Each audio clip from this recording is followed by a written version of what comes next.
Hey guys, welcome to another edition of K Cards Baseball. Thanks for joining me tonight on this Sunday evening. I know I normally say on this fine Sunday evening, on this fine day, but today here in Minneapolis, not such a fine day.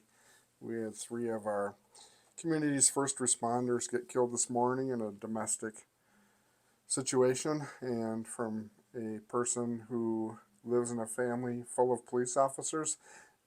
It always hits home when this types of things happen. So definitely thoughts go out to those officers and their families, and wish them the best and the community of Burnsville the best as they try and deal with this tragic and awful event. Anyways, we are not here to talk about that. We're here to talk about baseball cards and kind of get our mind off of such real life activities that occur, unfortunately, on a daily basis in our country and quite oftentimes in our communities. So, anyways, with that being said, let's move on and go over these vintage baseball cards that will be going up for sale on the Vintage Baseball Card site on Facebook this evening. If you're at all interested in vintage baseball cards, I would strongly encourage you to go to that site on Facebook. Just go to Facebook and do a search for vintage baseball cards, and you will find the auction site for cards like this and many others that go on sale all the time through the Vintage Baseball Card site. You usually can get vintage cards at a pretty reasonable price, and the beauty of it is you don't have to pay eBay fees. 13% and that type of thing. So, and everybody that I deal with within that community have all been wonderful to me. I've actually made some pretty good friends through the Vintage Baseball Card site and good connections, and it shows you how strong our community is as far as the baseball card and sports card community. We all have each other's backs in certain situations, and um, people there have been very helpful to me, and I definitely appreciate everything that they do and that site in general. This is a new collection that I am selling for a person that I actually went to high school with. I reached out through Facebook and put a little ad out there that said that anybody that has old baseball or sports cards that are interested in moving them, I would be glad to help them do that. So that's where these cards came from. He has actually got far more football cards, and I'm not that familiar with selling football. I'm kind of excited to get into that, but some of the cards that he has on the football side are pretty incredible. And I will be doing a video about those football cards in the coming days, maybe weeks, because we have lots of other things going on the channel right now, and hopefully I get to it here shortly. So without further ado, let's get into these baseball cards. Now, the usual disclaimer that I always put out there when I'm talking about vintage cards, as you guys see when I go through these cards, I don't have them in sleeves. I don't have them in um, penny sleeves or top loaders or that type of thing. When I put cards up for sale on auctions, I have to take pictures of them and put them at auction in their natural state. Quite oftentimes, as you guys know, these top loaders can be pretty scratched up. You can see this one right here is scratched to beat heck, and quite oftentimes if you got a top loader like this with a card in it, it can be really difficult sometimes to see the actual condition of the card if the top loader and the penny sleeve is all messed up. So that is why these ones are not in top loaders or penny sleeves. After I get done taking the photos of them, they will go right back into top loaders and penny sleeves that I just took them out of. So I get emails sometimes saying, well, you don't take care of your cards, you don't even put them in penny sleeves, and shame on you, and yada, yada, yada, yada. But believe me, I do everything I can, especially when these aren't my baseball cards. I do everything I can to properly take care of them, because ultimately, if I do damage to them, not only is it hurt the value of the card, which is something that I'm not going to do, it also costs me and the person that I'm selling them for money. So I'm not going to do anything at all to cause any further damage to these cards that beyond what has already occurred to them. And as you can see on this Mickey Mantle right here, the 64 Mantle, you can see the damage has already occurred to this Mickey Mantle card. So anyways, let's get into it. These ones are going to be from multiple years. I think I got 64s, 66s, 67s, 68s, and 69s in here that are all going to be singles that will be going up for auction. So this Mickey Mantle, the 64 Mantle, I really struggled with as far as what to do with it. As you can see, it has pretty significant paper loss on the front of the card. It's also fairly creased. I obviously have this card in poor or authentic condition because it is truly an authentic Mickey Mantle. Unfortunately, it does have all this paper loss on it. It quite honestly made me pretty upset when I saw this card because you're talking a card that could be worth $2,000 to $3,000, and now it's less than $100, which is really too bad. Yeah, all this collector's, all these other cards are actually in pretty good shape, except for this card. So I do have this card that I'm going to be auctioning off, and with a starting bid price of $75.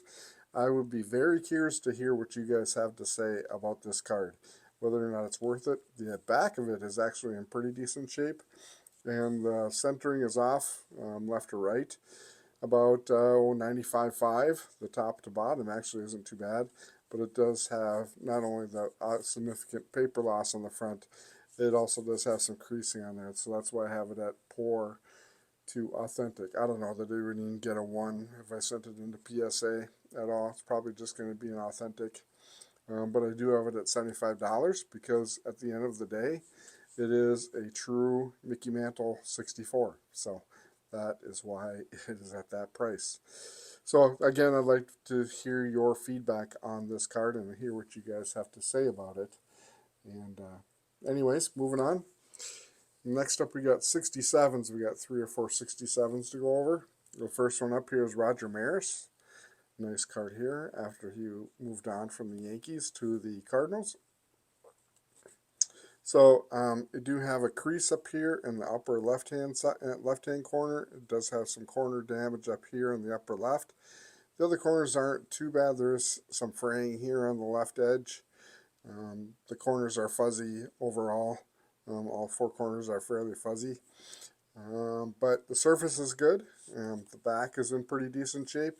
It is going to be off center a little bit on the front, left or right. I would say 80-20. Top to bottom actually isn't too bad. And the back is, again, similar 80-20. It is very slightly miscut as well. So I have this Roger Maris card at $15 for the Roger Maris card. And I have it in poor to very good condition. Next up is the 67 Ernie Banks, number 215. Actually a pretty nice card for Ernie Banks card. There's no creasing on the front of the card at all. There is some fuzziness on the corners. As you can see, corners are a little bit fuzzy.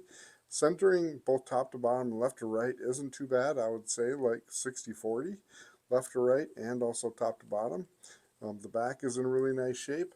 So I have this Ernie Banks card at a starting bid price of $17, which isn't too bad for the 67 Ernie Banks card. Pretty sweet card, actually. Pretty darn nice. Roberto Clemente, number 400. I have this one in excellent condition. And the front is in pretty decent shape. The centering, 80-20, probably 90-10. Left to right, top to bottom is more like an 80-20. Other than that, it's got really nice shine, really nice glossiness on the front of it. No creases on the card at all. The corners are a little bit dinged up, a little bit fuzzy, but not as bad as some others that I've seen. There's no significant rounding of the corners. The corners, like I said, actually aren't that bad, and the back is in good condition. So I have this one at $75 on the Roberto Clemente card as far as the starting bid price. Next up is Willie Mays and Willie McCovey, the 2 Willies. Teammates for a while there in San Francisco. Anyways, we do have a crease in the upper right-hand side. Not a significant crease. It is just a crease on the upper left hand side. Other than that, the card is actually in pretty decent shape. Centering isn't too bad. Left to right. Top to bottom is off like 90-10. The back is in good condition on this card. So I have this one currently at $25 listed for sale on this card. Pretty cool Fence Busters card on the McCovey and Mays. Next up on the 68s. First one we have up here is Lou Piniella rookie card. 1968 rookie stars for the Indians. Lou Piniella right there. So pretty nice rookie card of Lou Piniella. Very good to excellent condition. I've got this one at a starting bid price of $5. No significant creasing on the card. Centering left to right is 90-10. Top to bottom is pretty similar to that. And the back is in really nice shape.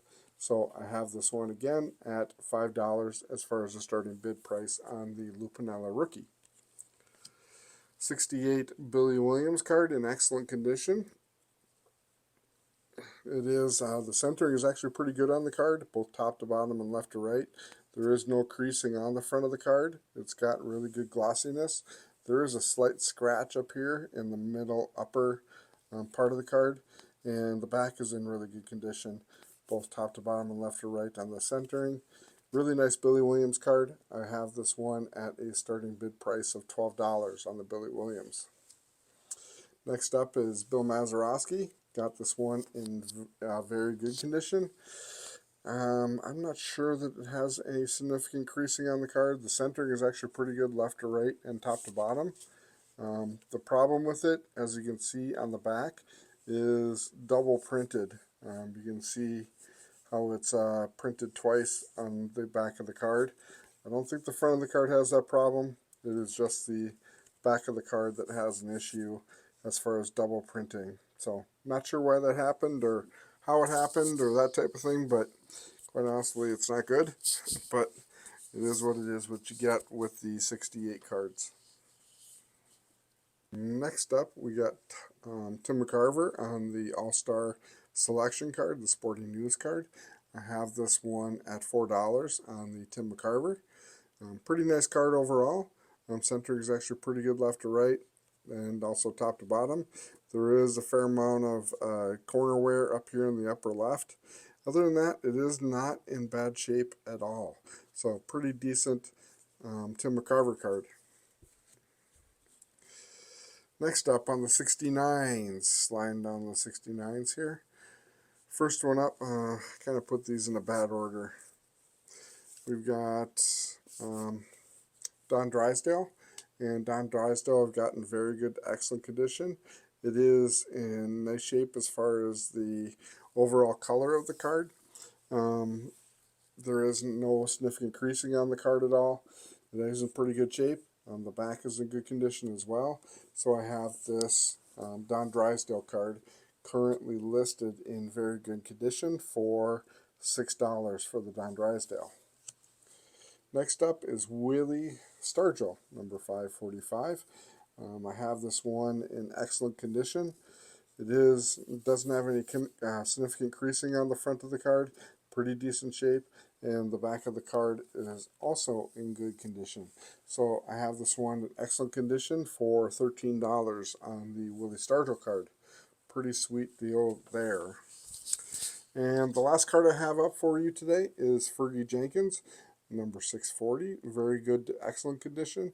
I have this one at $8 for the Ernie Banks card. Pretty nice card. Centering left to right is pretty good, and also top to bottom, and the corners, the upper left hand corner does have a a ding on it, so that is going to hurt the value slightly on the Fergie Jenkins card, but I have it currently listed at a sales price of $8 on the Fergie Jenkins. So that is the cards that will be going up for auction tonight. That is about all I got for you guys tonight on this short auction preview video. Again, if you're interested in going ahead and bidding on these cards, go over to the Facebook site and type in Vintage Baseball Cards, and it'll take you right to the site. You do have to fill out some information as far as your qualifications for being a member for the Vintage Baseball Card site. but it generally isn't too painful of a process. But if you're at all interested in vintage cards and buying vintage cards and possibly even selling vintage cards, that is the place to go. So that being said, go ahead and hit that like and subscribe button. I would greatly appreciate it. We did pass 200 subscribers the other day, which isn't too bad considering we've only been doing this for about 3.5 months. So that is pretty exciting, and I appreciate all the subscribers that have come on board since starting the channel at the beginning part of November. Thanks for joining me tonight. Hopefully you will all take care of each other and be well and be safe and happy collecting. Thanks, guys.